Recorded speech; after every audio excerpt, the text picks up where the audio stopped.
اور ایک چیز آپ کو اور بھی بتا دوں، یہ میں نے بتا دی، اور پھر مجھے سعودیہ سے دبئی سے کئی سال پہلے میں نے یہ بیان کیا تھا، تو مجھے اتنے بہت سے فون آ گئے، وہ میں آپ کو بتاتا ہوں۔ جو بوڑھے حضرات ہیں وہ میرے یہ ہے کہ کیا کرے، اس پیکج کو قبول کر لے۔ حدیث میں آتا ہے خاص طور پر 9 ذی الحجہ 10واں تو عید کے دن ہے، 9 ذی الحجہ کے روزہ اگر کوئی رکھتا ہے، اس روزے سے پچھلا سال جو گزر گیا اس کے سارے گناہ بھی معاف ہو جائیں گے، اور اگلے سال کے گناہ سارے معاف ہو جائیں گے۔ اگلے سال کے گناہ تو یہ پچھلا سال تو گزر گیا، لیکن اگلے سال کے گناہ بھی آپ کے معاف ہو جائیں گے۔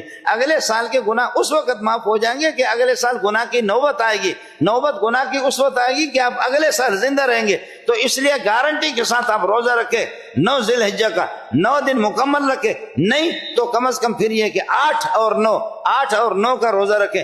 آپ اس سال آپ نے 9 ذی الحجہ کا روزہ رکھا، جتنے بھی بوڑھے ہیں، جتنے بھی جوان ہیں، آپ اگلے سال نہیں مریں گے۔ اگر مر گیا تو قبر سے مجھے بتا دینا، مولوی منظور یار آپ کا یہ پیکج غلط نکلا۔ یہ گارنٹی کے ساتھ آپ کو بتا رہا ہوں، نہیں مریں گے آپ۔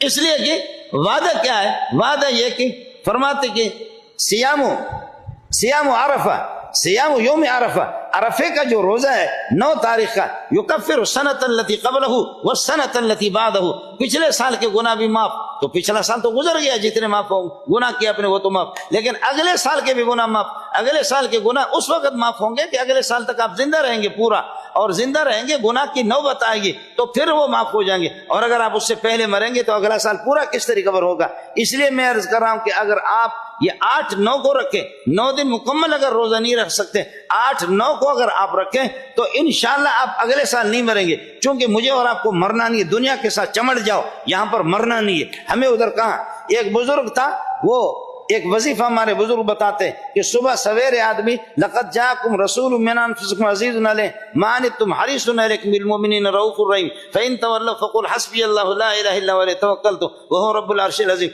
یہ آیتیں اگر 7 مرتبہ کوئی صبح کو پڑھتا ہے اس دن ضرور نہیں مرے گا۔ تو وہ بزرگ صبح کو پڑھتا تھا 7 مرتبہ، اگلے مرتبہ صبح کو، 115 سال تک اس کی عمر ہو گئی۔ اچانک کسی فرشتے نے، جن نے آواز دی، او بڈھا بابا کب تک دنیا میں زندہ رہنا چاہتے ہو؟